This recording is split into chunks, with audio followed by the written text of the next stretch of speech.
welcome to another episode of the Zombie Podcast. This episode was brought to you by Erik from Europe, Finland. And Adwit from Asia, Nepal. In this podcast, we are talking about zombies and zombie-related topics. We are doing this to help you survive the zombie apocalypse. Exactly, and in this episode, we're talking about which kind of personality type would be best in zombie apocalypse. Yeah. And we both have here personality types, and we're gonna discuss one personality type versus other personality type. Yeah. Okay. And I think you'll be the judge of who wins. Exactly. Or if you want to win by your own personality type, or You're whatever. more than welcome, yeah. Let's start. So, my first personality type is champion / winner, and this guy is kind of like a person who does everything to win. Okay. He wants to be the first in everything. He sees everything as a competition. Mm-hmm. He wants to be the best. That's what drives that personality. Okay. What is your personality? My personality is a studier. Or a preparer, let's say, who prepares before, doing anything, who studies everything, who's very observant, Who studies and makes everything ready, who wants to be a perfect in the perfectionist. result. Let's say. Yeah. I see. So I think about the winner personality, what would be really good is he would also be careful, but he would want to show for everybody that he can kill zombies, that he can get the supplies. Yeah. He can run, he can protect the group, he can kill all the zombies he wants, Yeah. I think, but if I had the winner, as you said, in my group, it would be good for the group, but not so much good for the winner guy. What do you mean? Do you know what I mean? Because he'd be over-exerting himself. Maybe, but also it would be. I think winners. They take risks, but they're not daredevils, They're not daredevils. They're actually. winners. They take risks, but a little bit calculated risks. And I think they also, a certain extent, they prepare for stuff. Like they do push-ups before going to supply runs, and they choose the weapons. They just think how they can win. Okay. But I don't know. I mean, if one guy wants to do everything around the camp, which is not always a good thing, especially in zombie apocalypse. It might get really fucking annoying also for other people. For other people, exactly. You know what I mean? Okay, let's say I am a better carpenter than this guy.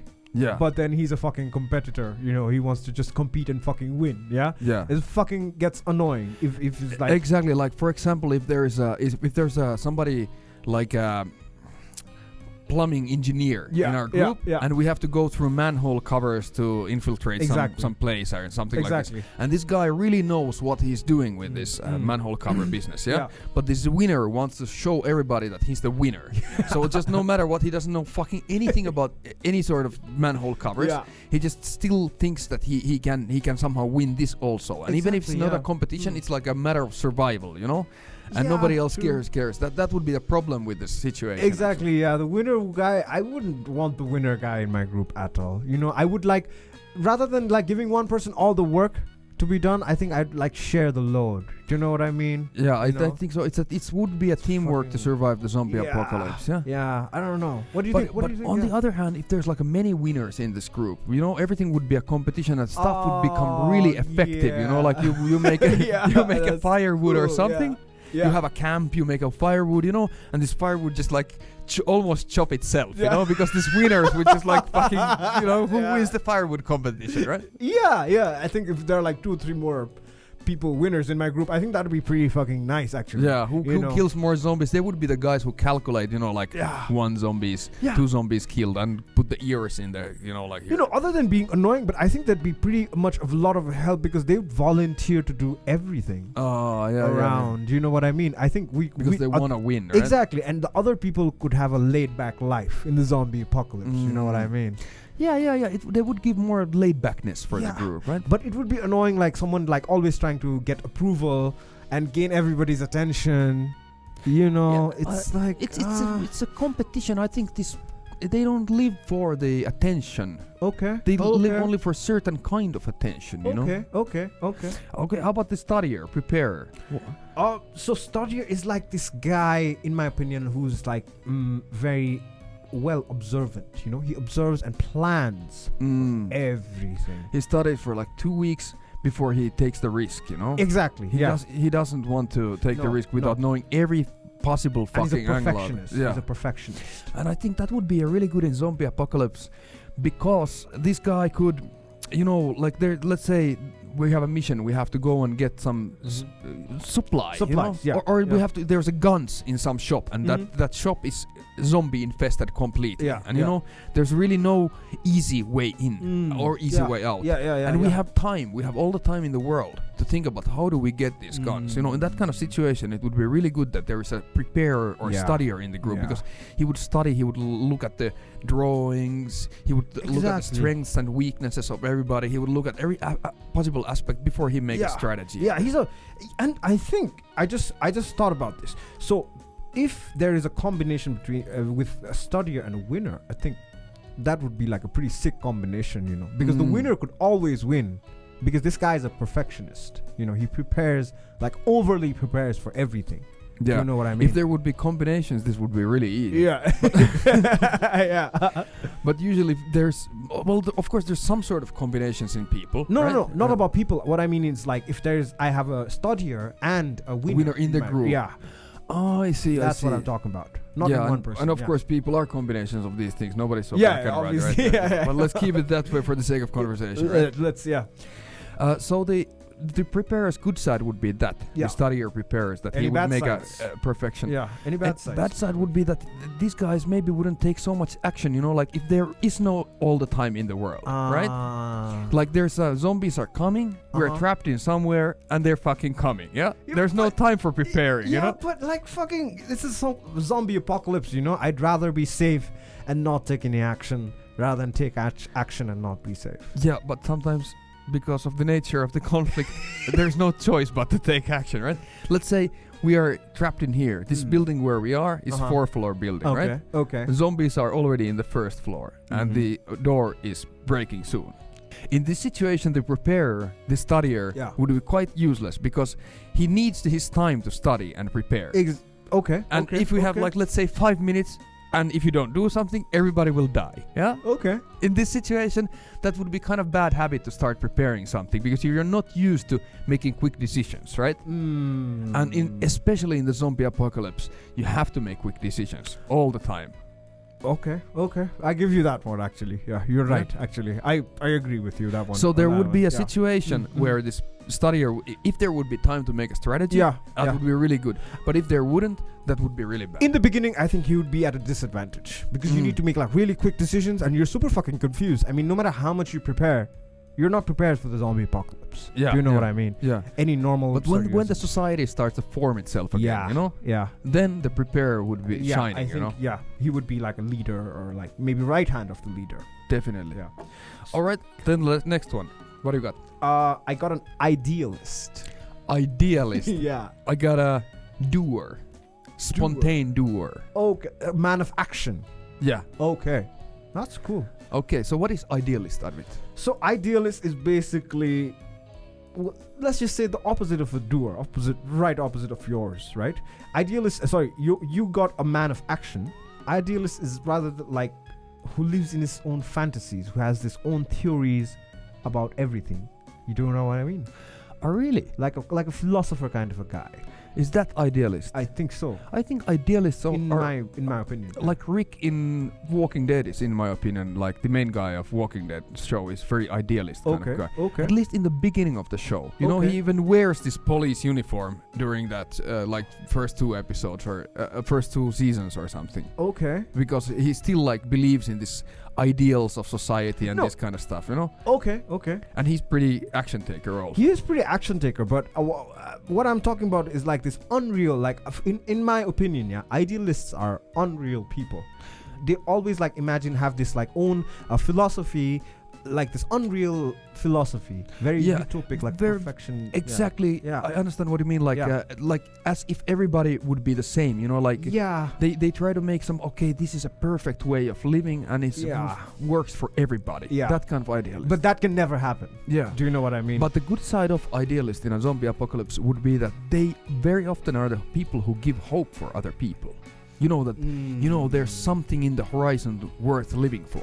Okay. Kind of thing, you know? Okay. And I think that would be a really important part of the group too. You know? I mean, even me, like, even no matter how unreal, let's say, a theory or a philosophy might seem, you know what I mean? Like, they say practice makes perfect. That's what they believe in. But if they believe in that, but they practice so much, even if they don't get perfect, they just keep on practicing. You know what I mean? Yeah. That's still there. You know, he makes a theory. Nobody can live by it, but he always is like overexerts himself to live by it, no matter how many times it fails. Yeah. I think in a society, he would be like a very necessary character as well. Yeah. Exactly, and he's the kind of like a long-term kind of philosopher theory kind of guy. Like, you know, when everything is over and we can farm crops and we can think like this and be like this and that kind of thing. Like, think about that, guys. Like, everything sucks right now. But in 10 years from now, you know, like this has been all worth living for. That kind of idealist kind of dude. Smart. Yeah. So in that sense, idealist would make an important part of the group, right? Yeah. But I wouldn't choose idealist right in the beginning of the zombie apocalypse, you know, as my friends. No, in the beginning, idealist, I don't know. Doesn't make any sense. Yeah, in the beginning, doer would be the guy. Yeah, doer would be the guy. Because definitely.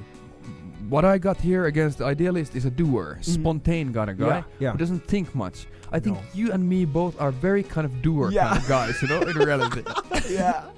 We don't think much in the future, you know? Like, okay, let's do this and let's do it. Yeah, it's just, we just have to come up with an idea and that's it, you know? Yeah. Like, no planning whatsoever, just fucking spontaneous and jump into the fire. Yeah. I think the bad side of people like us in a zombie apocalypse would be, like doer kind of people, is, okay, you know, like you have to make some plan that takes like, you know, more than 2 days. Kind of thing, you know? And okay, you have to, like, I don't know, man, if we would be like in a middle or a little further than middle of the zombie apocalypse when we start farming already, you know? Yeah. You know what? I would fuck up this farming like completely.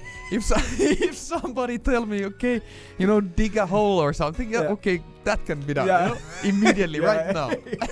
But like, okay, do this million things and then wait for like 7 or 8 months and then do that other thing like that, you know, like, oh man, I would like completely do 100 other things in that time, you know. But I think the doer is also like, he learns a lot. In my opinion, you know what I mean? Even like not just in zombie apocalypse. But doer learns the hard way. That's what doer does. That's the only fucking way. But in zombie apocalypse, the hard way usually means like get bitten by a zombie, right? And then you don't get another chance, you know? That's the bad side of a doer. Okay. I think like, you know, like, okay. We as doers, we get some mission to go on a supply run, right? Yeah. Okay, let's go. Let's go now. Let's go immediately. Take the nearest, you know, tool and use it as a weapon. You know? Like a mask. And we go. True. And you know, like sometimes it's a good thing, but true. It can fuck up some plans, right? Yeah. But I think like doers would have this advantage of like dealing with resistances. You know, I think doers are so much better at dealing with like the mental resistances, the mental barriers. Yeah, because doer always tries to find in every situation, okay, we can do something, you know? We can do something, and this resistance is just another problem to solve, you know? For him, completing the task is everything. I think that's like with whatever at hand. Yeah. But as I said, the problem might come, you know, when you're surrounded by suddenly like 60 zombies. Yeah. And you try to solve this problem with whatever you got at hand. And you have like, you know, this kind of mask or, you know, like a screwdriver. Okay. That's a fucking thing. Okay, listen to this. So I'm surrounded by zombies, right? So if I'm a fucking doer, I'll go climb a wall. Which I've never done in my life, but I'll fucking do it. Yeah, you try to do it. I'll fucking try. Yeah, at least that's like better than like not trying and like, you know. Yeah, but you ended up surrounded with 60 zombies because you're a doer. Don't forget that. Like Thinker would never be surrounded by 60 zombies, you know, if he can just manage somehow. Yeah. Okay. Let's go for the next one. I got Commander here. I got Loner. Loner and commander. Yeah. Mm-hmm. Okay. What is a loner, Adwit? Loner in this sense, I'm trying to say like a person who's like self-sufficient, who can do everything, or who thinks who can do everything on his own, and who doesn't need anybody. He's like introvert, reserved, very calm, and he's very fucking creative, you know. Oh, like a guy who doesn't want to go trading with other people. Yeah. If he goes, he's really careful. Yeah. Says very few words. Yeah. He just wants to mind his own business. Exactly. Kind of he like wants that to kind do of like guy, right? everything on his own. He doesn't want to trade for food because he thinks he can grow it himself. Yeah. Do you know what I mean? And he sees group as a threat. You know, there's always some drama. He doesn't want to be part of that drama. Nobody can be fucking trusted, actually. Yeah. He'd be like, I think the only person to survive this zombie apocalypse.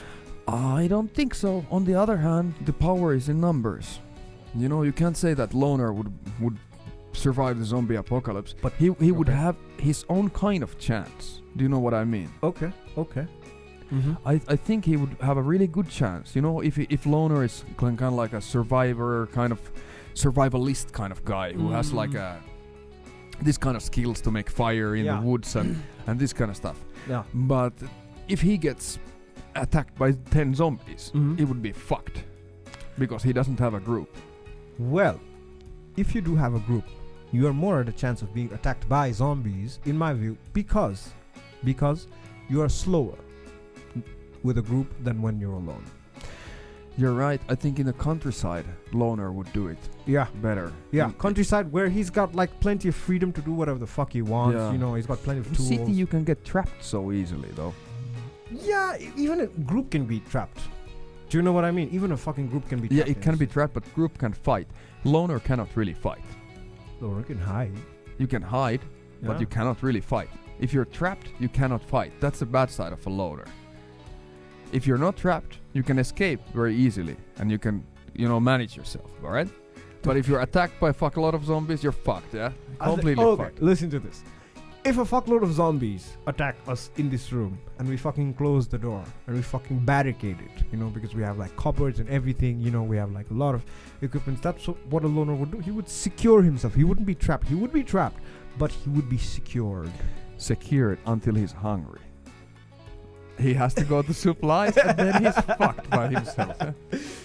Yeah, there's a fucking power in numbers, man. Oh man, I believe loner could, in some circumstances, he could survive, but in many circumstances he would be fucked because he's a loner.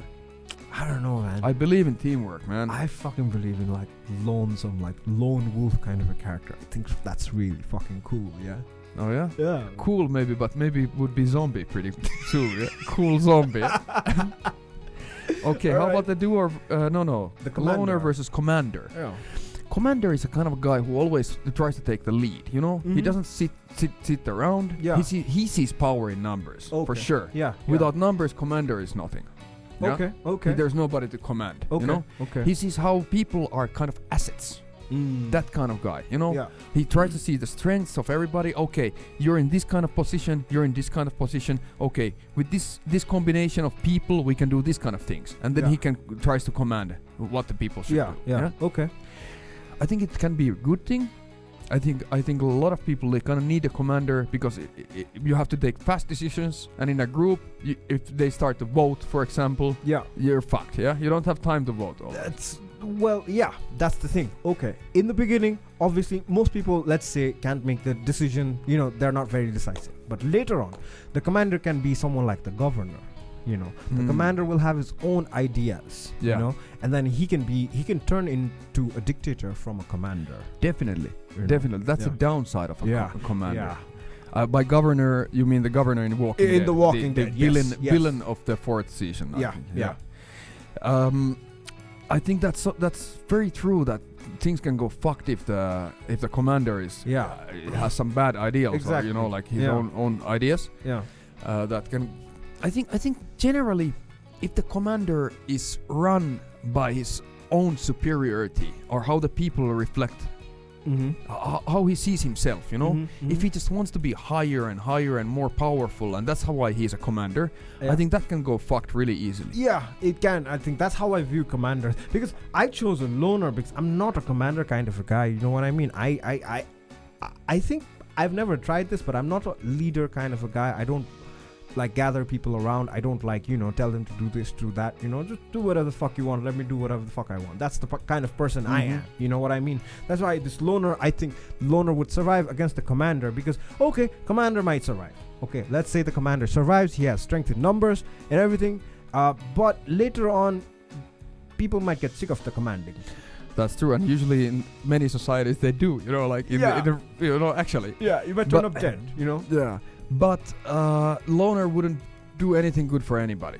No societies would be built, nothing would happen. He would just be lonely wanking somewhere, But a commander could rebuild something. Actually, rebuilding something would need some sort of commander. The downside of it, what he rebuilds might be really fucked, like a cannibal tribe, for example, or like Negan, as well, or some really violent kind of like where bad stuff is okay. Yeah, and, where you read, and then Negan has like all these women. He has Negan is also, for those who don't know, a Walking Dead villain in season 8. He's coming to the series. It's like a badass villain actually. But see, Negan himself, he's a commander type of personality. So he gets like, after he has built this community, he takes whichever woman he wants. Yeah. He does whatever the fuck he wants. That's just for one person. So there's this saying called absolute power corrupts absolutely. Yeah. Do you know what I mean? And that kind of a problem that he would bring later on, even if we do survive this, I think that's like super, super fucking like torturous problem. Like a Spider-Man said, great power brings great responsibility, right? It was his uncle. Really? Yeah. Yeah, good. Something about Spider-Man. Yeah, good, yeah. How about the next one? I got Tinker here. Oh, I got a giver. Okay, what is a giver? Giver is like basically this yes man type of a character. Yes man. Yes man. I somehow imagine a woman immediately when I say giver. Like a kind, compassionate kind of character. Kind, compassionate, who can't say no, basically. Oh, like extreme kind of. Extreme kind of like, like a giver, who can do anything. Let's say what I was thinking about when I wrote this was like a person who can do anything for others, but nothing for themselves. I see. Like a nurturing kind of nurturing kind of person, but very like selfless, which is in this context very bad. In the zombie apocalypse, being selfless is pretty bad. I wouldn't say it's completely bad. Yeah. Okay. I mean, it's bad in a way that you sacrifice yourself easily and burn yourself out, right? That's the bad side of it. Very easily. You just help other people and help them forget to sleep and eat and all that, and eventually get eaten by zombies, right? But the good side of that is also because if you believe that there is power in numbers. And everybody does some work, like somebody go for supply runs and somebody do this and somebody do that. And for the givers, many times other people start caring about them too. And when the giver takes care of the people, somebody is wounded, not with a zombie bite. If you're wounded with a zombie bite, you cannot anymore heal from that. But if you're wounded, the giver could treat the wound, right? Okay. He could prepare some food, for example. If there is no food to eat, like proper food, he could like boil some wood or shoes for everybody to eat, and do this kind of thing that helps everybody as a collective, right? Okay. So he would take care that everybody's health is okay. He would be the kind of, or he or she would be everybody's like mental state would be okay. He would be asking from the people like, hey, okay, what's up? Do you have some serious problem in here? Your situation, whatever the thing is, like he would care about other people. People wouldn't feel so hopeless. But that would be temporary, because he's gonna get burned out. Maybe, yeah. It depends on how much he would give, Yeah, I mean, like, so if I'm a giver and I just completely do things for others, because I'm not like that giver kind of a personality. I'm quite selfish in my own regards. But see, if you're a giver, then while helping others, you might have like this rash on your foot, or your foot is wounded and you can't walk. Then you go for supply runs because you need to fucking help other people. Do you know what I mean? You have a more chance of getting bitten, right? You have, yeah. And then I think eventually givers do get tired. They do, but let's say if there's a group let's say there's a group who has a commander in the group, and he sees that giver is giving too much. You know, the commander could take care of the situation in that sense. You know. Okay. But if the giver should have some self awareness. Giver with self-awareness would be really good. Yeah. Because it would take care of the group. Yeah, exactly. And also, I think proper, like, you know, if somebody else is also taking care of the giver. Yeah. Do you know what I mean? If there would be two givers, you know, taking care of each other plus other people. That would be nice. That would be a really good combination. Yeah, that would be a good combination, actually. Here, I got thinker here. Thinker. You know, what are the differences between a studier/preparer and a thinker? We kind of went through that studier and preparer already. A thinker is somebody, I think, very close to idealist and preparer somehow. He lives in his own head or her own head, like a fantasy kind of style all the time, and overthinks things. But that's very much like preparer, actually. Actually, that's not, because prepares and takes action. There's nothing about not taking action, right? Idealist is, let's say, who has philosophies, you know, who's not very like resistant to, let's say, doing physical activity or taking any action. No, thinker is like an overthinker who thinks a fucking lot, you know, but never does. What is a good side of that, though? Good side. They're very paranoid and they're very careful. Overthinker would be thinking so much that he would be the careful side of the group. Yeah, the careful and the the brains, let's say, of the group, or maybe let's say the eyes of the group, because he just like completely thinks, you know, about what's gonna happen now, you know. What if this happens? What if that happens? What if that happens? What if that happens? He's completely consumed by his thoughts. His thoughts, maybe 99% are useless, but 1% might actually save your life. The most like unexpected scenario that he might be thinking of, you know, that if that happens, then he's like fucking prepared. Yeah, that's a preparer though. Yeah? That's exactly. You just said it. You know? I think this thinker and this preparer are kind of like the same guy. Okay. It's really good to prepare, but sometimes you have to act. Yeah. All right. Then I got here a diplomat. Diplomat. What do you got in the last one? I got a performer. Diplomat and performer. Yeah. I see. For me, performer would mean somebody who lives because he needs or she needs attention. Yeah. All the time, all the decisions that they make is they just see how other people react to that, and hope for some sort of acceptance from that. What is a diplomat in your view? A diplomat is like he never gives out his own opinions. He basically is like a negotiator. You know, he never makes anyone angry. He never offends, and he never asserts his ideas to anyone. Like the Obama or the president of Finland is exactly like Finland as a country is like neutral as fuck, you know. Okay. What do you guys think? What would be the most successful personality trait to have during a zombie apocalypse?